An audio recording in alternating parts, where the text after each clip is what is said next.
एक ईयर का पूरा क्वेश्चन ख़त्म हो चुका है। वो 2017 का ही था, लेकिन शिफ्ट 1 वाला जो क्वेश्चन है वो सारा ख़त्म हो गया है। ये शिफ्ट 2 का क्वेश्चन है, तो शिफ्ट 2 का अब लगाएंगे सारा सारा।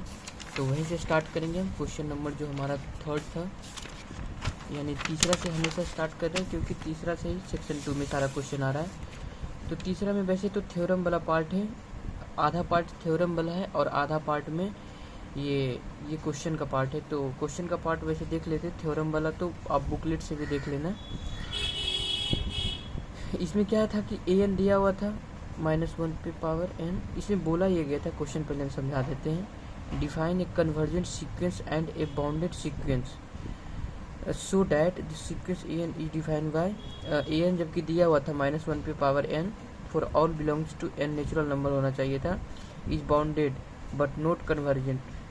तो पहला जो इसका पोर्शन था, वो पहला पोर्शन में तो शो करना था कि कन्वर्जेंट जो होता है वो बाउंडेड होता है, ये शो करना था। लेकिन दूसरा जो इसका पोर्शन है, उस पोर्शन में ये शो करना था कि ये जो हमारा सीक्वेंस दिया हुआ है ए एन, इसे शो करना है कि ये सीक्वेंस बाउंडेड नहीं है, ठीक ना। ये सीक्वेंस को बाउंडेड शो नहीं करना है। तो वो कैसे, नहीं सॉरी, यहाँ पे ये था कि ये सीक्वेंस जो दिया हुआ है ये बाउंडेड है बट कन्वर्जेंट नहीं है। बाउंडेड तो होगा ही, जैसे देखो अगर n = 1 रखते हैं तो ये क्या बनेगा, यानी n को नेचुरल नंबर रखते हैं तो हमारा सीक्वेंस जो है ये क्या बनेगा, ये सीक्वेंस 1 रखेंगे तो -1, 2 रखेंगे तो यहाँ पे क्या हो जाएगा प्लस, यानी कि ये 1 फिर -1 फिर 1 फिर -1, इस तरफ चलते जाएगा, प्लस +1 -1 +1 -1, ये चलता ही जाएगा, ये कभी रुकेगा ही नहीं। तो ये सीक्वेंस के बारे में तो जानते होंगे, ये सीक्वेंस है ऑक्सीलेटरी सीक्वेंस, ये ऑक्सीलरेट कर रहा है -1 से 1 के बीच में। तो ये सीक्वेंस को आप ये तो शो कर सकते हैं, क्योंकि यहाँ पे इसका रेंज दिख रहा है हमें। इसका रेंज कितना है, -1 से 1 के बीच में ही जा रहा है। तो इसका रेंज जो होगा वो -1 से 1 के बीच में ही है, ये इसका रेंज कहलाता है। यानी कि ये सीक्वेंस जो है ए एन हमारा वो कितना, इसका ये बाउंडेड कितना से 1 से और -1 से, बाउंडेड इतना से है। ये अपर इसका हमेशा 1 से ज़्यादा नहीं हो सकता और लोअर हमेशा 1 से कम नहीं हो सकता, इतना ही के बीच में ये वैरी करते रहेगा। तो ये वाला जो सीक्वेंस हमारा है ये बाउंडेड तो है। यहाँ से हम क्या कह सकते हैं, यानी इसका जो अपर बाउंड हो गया, अपर बाउंड कितना हो गया 1 हो गया, और लोअर बाउंड कितना हो गया, लोअर बाउंड इसका हो गया -1। या फिर ऐसे भी बोल सकते हैं कि आपको पता ही होगा कि अगर अपर बाउंड और लोअर बाउंड दोनों अगर मिल जाते हैं तो सीक्वेंस क्या कहलाता है, यानी बाउंडेड। बाउंडेड किसे बोलेंगे, बाउंडेड उसे बोलेंगे जिसमें ये दोनों हो, अपर प्लस लोअर दोनों हो जाए, दोनों से बाउंडेड है तो बाउंडेड कहलाता है। सिंपल सा ये था। तो ये बाउंडेड तो है बट कन्वर्जेंट नहीं है। क्यों नहीं कन्वर्जेंट है, क्योंकि ये ऑक्सीलरेट कर रहा है -1 से 1 के बीच में, ये ऑक्सीलरेट कर रहा है हमेशा। तो ये सिर्फ बाउंडेड है, नॉट कन्वर्जेंट। तो यहाँ स्टेटमेंट वाइज लिख सकते हो कि सीक्वेंस ए एन जो है, sequence a n is bounded है, नॉट कन्वर्जेंट।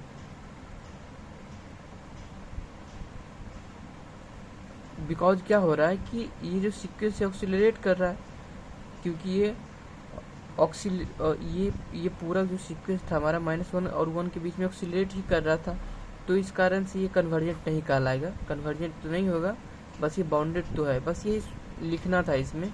और पहला वाला जो पोर्शन था वो थ्योरम ही था, पहला जो थ्योरम ही डायरेक्ट पूछ दिया था कि यहाँ पे आपको बताना था कि कन्वर्जेंट सीक्वेंस जो होता है वो बाउंडेड होता है। तो इसके लिए थ्योरम है, बुकलेट में भी दिया हुआ है। वैसे ये सारे क्वेश्चन जब हो जाने के बाद हम थ्योरम को भी एक बार, मतलब कुछ थ्योरम है, जैसे ये थ्योरम हो गया, या फिर 1 लिमिट ही एग्जिस्ट करता है वो वाला थ्योरम हो गया, ये सब काफ़ी पूछा गया है। तो वो वाले एक तरफ सारा लगा लेंगे। तो इसमें बस यही था और कुछ नहीं था। हालांकि इसमें बनाया भी गया था इसी तरह से, और अथी वाला जो पोर्शन है वो बुक के लिए छोड़ दिया गया था।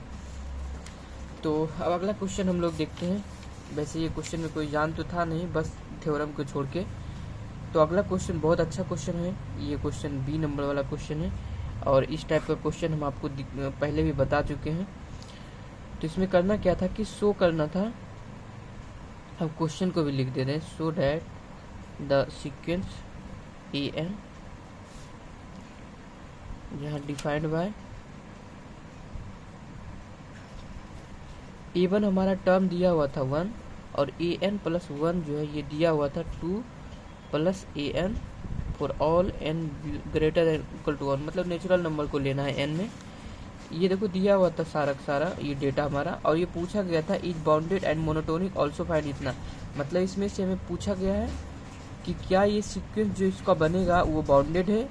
अगर पहले तो बाउंडेड चेक करना है, दूसरा मोनोटोनिक चेक करना है कि ये इंक्रीजिंग है या डिक्रीजिंग है, और तीसरा जो चेक करना है वो क्या करना है चेक कि फाइंड करना है हमें, फाइंड ये करना है कि इसका लिमिट अगर n टेंडिंग टू इन्फिनिटी डालते हैं और an जो है इसका वो क्या देगा। यहाँ पे पूछा ही गया है ये क्या मिलेगा।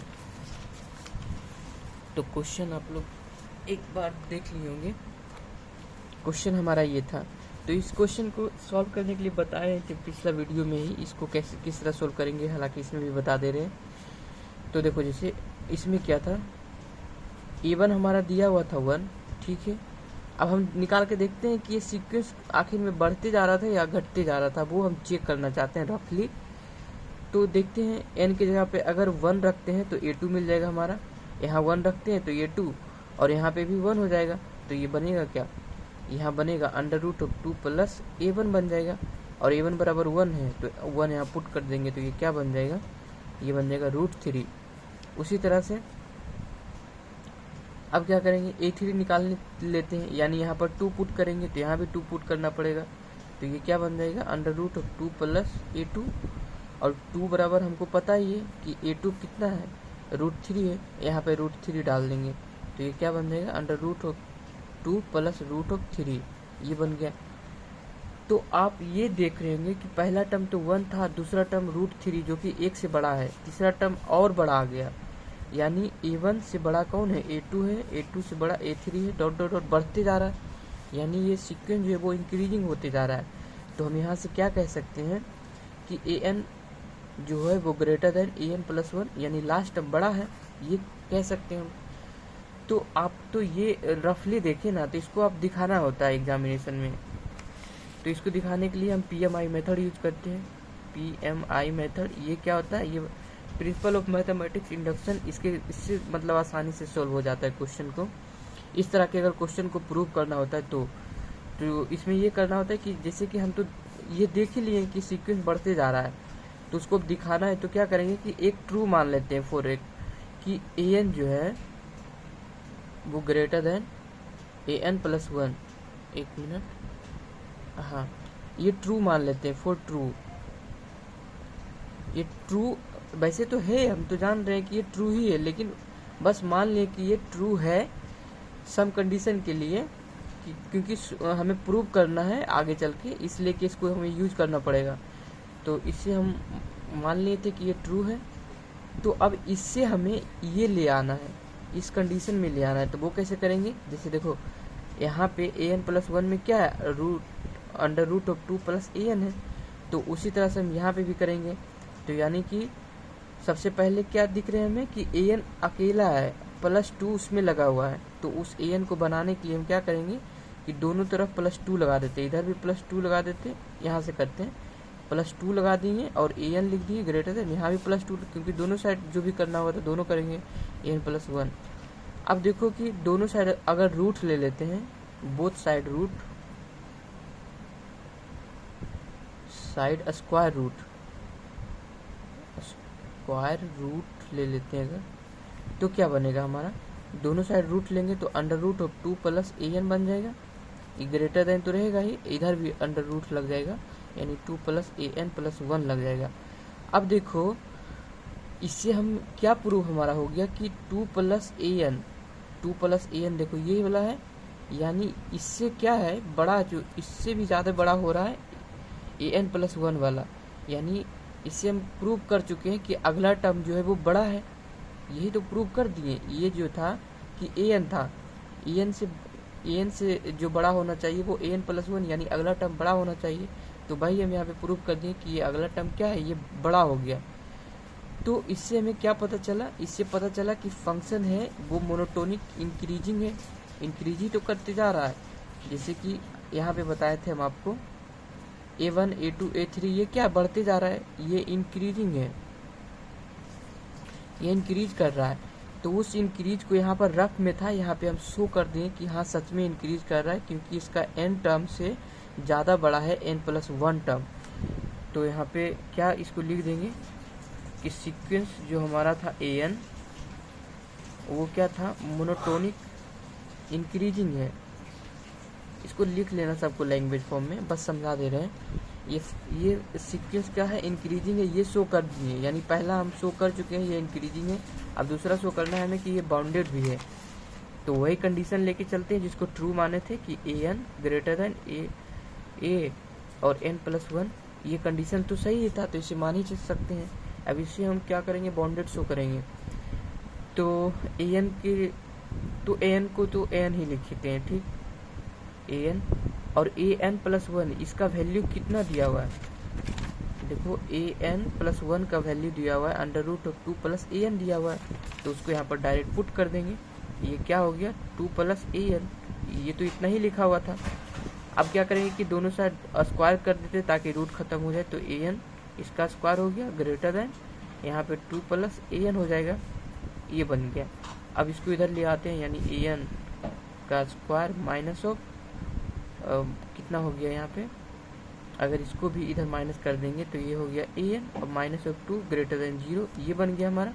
अब यहाँ पर से इसे परफेक्ट स्क्वायर बना के खोल सकते हो इसे, तो या फैक्टराइज कर देते, वो ज़्यादा आसान रहेगा। तो फैक्टराइज करने के लिए क्या करेंगे, an का स्क्वायर तो रहेगा ही, और यहाँ पे an था -2, यानी कि -2 an और +an और -2, इसको फैक्टराइज करेंगे तो यही बनेगा ग्रेटर देन 0, यानी an जो है वो क्या कर लेते हैं, इसमें से कॉमन ले लेते हैं।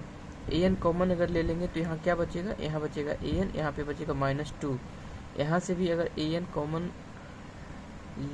कॉमन नहीं ले सकते, यहाँ पे 1 ले सकते हैं क्योंकि 1 दोनों में है कॉमन, तो 1 कॉमन ले लिए, an -2 ग्रेटर देन 0, यानी an -2 और एक an+1 ग्रेटर देन 0। तो अब देखो दो कंडीशन बन रहा है, an जो है -2 ये ग्रेटर देन 0 है, या फिर an+1 ये ग्रेटर देन 0 है। अब इसको थोड़ा ओपन करते हैं, तो an जो क्या हो जाएगा ग्रेटर, इधर माइनस था उधर जाने के बाद प्लस हो गया, तो an ग्रेटर देन 2 और यहाँ पे an ग्रेटर देन -1 आएगा क्योंकि इधर माइनस में चला जाएगा, तो ये रिजेक्ट हो गया, दिख रहा होगा, हाँ ये रिजेक्ट हो गया। क्यों हो गया रिजेक्ट, क्योंकि हम देखें कि सीक्वेंस का जो पहला टर्म ही 1 है, तो 1 से छोटा कैसे हो सकता है, सीक्वेंस जब इंक्रीजिंग है तो 1 से छोटा तो हो ही नहीं सकता, 1 से तो धीरे धीरे बढ़ते जा रहा है, तो ये रिजेक्ट हो गया। लेकिन ये 2 ले सकते हैं क्योंकि एक पहला टर्म था a1 था 1, दूसरा टर्म था क्या, दूसरा टर्म निकला था √2 + 1 यानी √3 निकला था a3। उसी तरह समथिंग बढ़ते जा रहा है, लेकिन लास्ट जो आएगा ना an टर्म, लास्ट वाला टर्म, वो 2 से ज़्यादा हो ही नहीं सकता इसका, तो वही हो गया हमारा। यानी कि क्या कह सकते हैं, a1 = 1 कह सकते हैं, और जो इसका लास्ट टर्म है वो हमारा √2 से ज़्यादा नहीं हो सकता। तो यानी सबसे लोअर बाउंड कौन हो गया, लोअर बाउंड यही तो हो गया, लोअर बाउंड 1 ही हो गया, ठीक ना। और इसका अपर बाउंड क्या हो गया, अपर बाउंड वो 2 हो गया, क्योंकि देखिए 2 से ज़्यादा नहीं जा सकता, तो ये अपर बाउंड हो गया। तो यानी हम कह सकते हैं कि ये बाउंडेड है, कितना बाउंडेड है 1 से an, और an जो है वो 1 से तो बड़ा बराबर कर सकते हैं इस तरह से, और 2 तक ये जा रहा है, ठीक है। 2 से मतलब बड़ा नहीं हो सकता है, ये 2 से कम ही रहेगा, बड़ा नहीं हो सकता क्योंकि आप ये हम शो कर दिए। लेकिन 1 तो हमारा था ही ना, an 1 से तो स्टार्ट ही हो रहा था, लास्ट 2 तक जा सकता है, यानी ये सीक्वेंस ये क्या हो गया यहाँ पर से कि ये बाउंडेड है, ये अपर भी मिल गया लोअर भी मिल गया, तो ये बाउंडेड है। अब लास्ट हम इसका निकालते हैं, लास्ट क्या था हमारा जो फाइंड करना था, कि फाइंड करना है limit n tending to infinity पे an का वैल्यू क्या आएगा, ये फाइंड करना था लास्ट में हमें। तो ये फाइंड करने के लिए एक थोड़ा सा कॉन्सेप्ट था, पिछले में भी बताए थे कि अगर an प्लस वन का अगर limit n tending to infinity निकालते हैं तो इसका जो आता है, मान लो यल आता है, तो इसी का जो आया उसका भी वही आएगा, यानी लिमिट इन्फिनिटी इसका भी एल ही आएगा। क्योंकि देखो यहाँ n प्लस वन यानी n से थोड़ा सा ही तो बड़ा ये टर्म है, इन्फिनिटी पे उतना मैटर नहीं करता। ये भी nth टर्म पे निकाल रहे हैं, ये भी nth टर्म पे ही निकाल रहे हैं, थोड़ा सा ज़्यादा है तो उस पर कोई ज़्यादा फर्क नहीं आएगा, उस पर भी यल ही आएगा, इस पर भी यल ही आएगा। ये कॉन्सेप्ट रहता है यहाँ पे, इसे नोट डाउन कर लेना। और यहाँ पे ये क्या हो गया हमारा limit an tending to infinity, इसको तो निकालना ही हमें। तो अब इसी के इसको कॉन्सेप्ट को यूज कर लेते हैं यहाँ पे, क्योंकि हमें दिया हुआ क्या है, हमें तो दिया हुआ है an प्लस वन के टर्म में, an तो हमें दिया ही नहीं है, ये नहीं दिया हुआ है, ये दिया हुआ है, इसलिए ये कॉन्सेप्ट को यूज कर रहे हैं। तो हम क्या कर देते हैं, लगा देते हैं इसमें limit an plus one n tending to infinity पे यल आएगा, ये मान लिए थे किस पर ये आएगा। अब देखो an प्लस वन का वैल्यू हमें पता है, ये दिया ही तो था, limit n tending to infinity, n का वैल्यू कितना दिया था हमें, इसका वैल्यू हमें दे दिया था under root of 2 plus an, यही तो दिया था इसका, बराबर l। अब देखो कि रूट 2 जो है, ये रूट 2 यहाँ पे अगर दोनों साइड इसका स्क्वायर ले लेते हैं तो रूट थोड़ा सा ख़त्म हो सकता है इधर, तो या फिर ऐसे भी कर सकते हो कि जो कांस्टेंट वाला टर्म है वो कांस्टेंट वाले टर्म को बाहर हम करके रख सकते हैं। बाहर कहने का मतलब हुआ कि अंडर रूट ऑफ 2 लिमिट अंदर जा सकता है, ठीक ना। तो यहाँ पे ऐसे लिख सकते हैं हम limit an tending to infinity, यानी ये जो था ये कांस्टेंट तो 2 है, रूट 2 है, तो रूट 2 को आगे ले आए और इसको अंदर करके लिख दिए, ऐसे हम लिख सकते हैं इक्वल्स टू यल। तो देखो अब यहाँ पे कि इसको भी तो हम यल ही बोल सकते हैं, क्योंकि बताएं कि इसको बराबर अगर यल लिख सकते हैं तो इसके बराबर भी यल ही लिख सकते हैं, यानी इस पूरा को यल तो लिख ही सकते हैं। तो क्या हो जाएगा हमारा अंडर रूट ऑफ 2 प्लस यल हो जाएगा, इक्वल्स टू यल हो जाएगा। अब देखो स्क्वायर कर देते हैं दोनों साइड, तो दोनों साइड स्क्वायर करने के बाद 2 प्लस एल बराबर एल स्क्वायर बन गया। अब देखो इस सबको उधर लेके चले जाएंगे तो क्या बन जाएगा, L square minus of L minus 2 equals to 0, यही तो बनेगा इस सबको उधर करने के बाद। तो अब देखो यहाँ पे एल का वैल्यू निकाल लेंगे, एल का जो वैल्यू आएगा वही उसका भी आ जाएगा। तो एल का वैल्यू क्या निकल के आएगा, तो यही वही पिछले वाला फैक्टोरियल बन गया, यानी एल फैक्टर बन गया। तो ये यहाँ पर से कॉमन लेंगे, तो कॉमन किस तरह से लेंगे, यानी एल माइनस ऑफ 2 और एक क्या हो जाएगा एल प्लस ऑफ 1 हो जाएगा, ये बन जाएगा इक्वल्स टू 0। फैक्टर इसको लेना है बस, एल इक्वल्स टू एक 2 आएगा और एक क्या आएगा, एल इक्वल्स टू -1 आएगा। तो -1 नहीं ले सकते हैं, क्योंकि हमें पता ही है कि इसका जो जिस तरह से यहाँ पे रिजेक्ट किए थे -1 कैसे हो सकता है, क्योंकि 1 से तो स्टार्ट ही हो रहा है। तो यहाँ पे -1 नहीं ले सकते हैं, एल इक्वल्स टू 2 ये ले सकते हैं। तो एक चीज़ और ध्यान रखना कि जो यहाँ पे बाउंडेड से आता है अपर बाउंड, वही उसका nth टर्म भी कहलाता है। तो वही आ गया हमारा ये टर्म, तो हमारा इसका यल, यानी कि देख लिए कि ये क्या हो गया हमारा, ये 2 आ गया, यानी इसके बराबर 2 आ गया, तो इसके बराबर भी 2 आएगा। तो limit n tending to infinity an plus 1 इसका बराबर 2 निकाल ही दिए है ना। तो हम पता है कि इसके बराबर जो आएगा वही an का भी आएगा, limit n tending to infinity equals to इसका भी 2 ही बोलेंगे, क्योंकि ये कंसेप्ट यहाँ पे यूज हुआ था।